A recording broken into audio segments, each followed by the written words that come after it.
देश में विपक्षी एकता की मुहिम में जुटे बिहार के मुख्यमंत्री नीतीश कुमार की मेहनत रंग लाने लगी है। 2024 के लोकसभा चुनाव के लिए संयुक्त रणनीति पर मंथन करने और निर्णय लेने के लिए विपक्षी दलों की 12 जून को पटना में बैठक हो रही है, जिसमें 18 से ज्यादा दलों के नेताओं के शिरकत करने की बात कही जा रही है। इस बैठक की अध्यक्षता नीतीश कुमार करेंगे। हालांकि नीतीश कुमार बार बार ये कहते आए हैं कि वे पीएम पद के उम्मीदवार नहीं हैं, लेकिन 2024 के चुनाव में नरेंद्र मोदी की अगुवाई वाली बीजेपी सरकार को जरूर हराना चाहते हैं।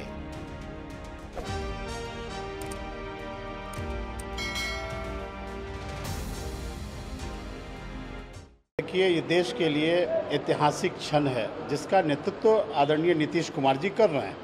और नीतीश कुमार जी ने पूरे देश में भ्रमण करके हर राज्यों में जो भी एक विचारधारा की पार्टी हैं, उन विचारधारा वाले पार्टियों को एक साथ जोड़ने की कोशिश कर रहे हैं। और हम लोगों को इसमें अब तक बहुत बड़ी कामयाबी मिली है। और आज भी आपने देखा कि 21 विपक्षी पार्टियां एक साथ सांसद भवन के उद्घाटन समारोह में वह उपस्थित नहीं हुआ, जिसका ये विरोध कर रहे हैं। तो एक देश के अंदर तत्काल आपको दिखाई दे रहा है कि 21 पार्टियां जो विपक्षी एकता के एक स्वरूप में बन चुके हैं। तो निश्चित रूप से यह जो विपक्षी एकता की लामबंदी आदरणीय नीतीश कुमार जी ने किया है, और जिस तरह से बिहार में महागठबंधन का एक मॉडल बना है, उसी तरह देश के अंदर हम महागठबंधन का एक मॉडल हम बना रहे हैं। और जब हमारा पूरा खाका तैयार होगा, हम कॉमन मिनिमम प्रोग्राम बनाएंगे और एक साथ 2024 में हम चुनाव लड़ेंगे और निश्चित रूप से नरेंद्र भाई मोदी के रथ को हम रोकेंगे। निश्चित रूप से नीतीश कुमार जी ने कहा है कि अगले महीने में पूरे विपक्षी दल के लोगों की एक बैठक होगी। और यह हम समझते हैं, आदरणीय ममता बनर्जी जी ने मांग की थी कि यह जेपी की धरती रही है, यहाँ पर कई आंदोलन हुए हैं, यह वीरों की भूमि रही है। और नीतीश जी को उन्होंने जिम्मा सौंपा कि आप सारे विपक्षी दल के लोगों को आप बिहार बुलाइए, इकट्ठा करिए और सब विपक्षी एकता को एकजुट गोलबंदी करके भारतीय जनता पार्टी के खिलाफ हम लोग मुकाबला करें। ये एक बहुत बड़ी चीज़ है और इससे भारतीय जनता पार्टी अब पूर्ण रूप से घबरा चुकी है, डरी हुई है, सहमी हुई है। उनको यह अंदेशा नहीं था कि नीतीश कुमार जी के नेतृत्व में इतनी बड़ी पार्टियां की गोलबंदी देश के अंदर हो रही है।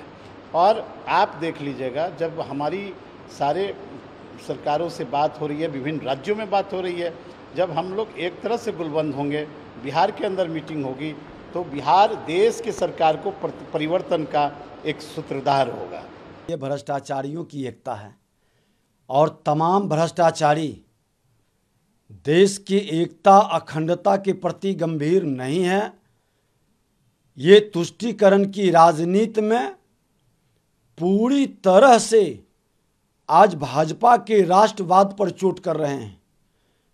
आज भारत के तमाम उन माँ भारती के संतानों का, जिसका मान सम्मान स्वाभिमान को बढ़ाने के लिए देश के प्रधानमंत्री कठिन मेहनत, संघर्ष, त्याग, बलिदान के बदौलत राष्ट्र को विश्व के धरातल पर गौरवान्वित कर रहे हैं, उससे घबराए हुए, इनकी दुकान बंद होने के डर से, इनके भ्रष्टाचार से अकुत संपत्ति कमाए हुए लोग अपनी संपत्ति और जेल जाने से बचने के लिए एकजुटता का प्रदर्शन कर रहे हैं।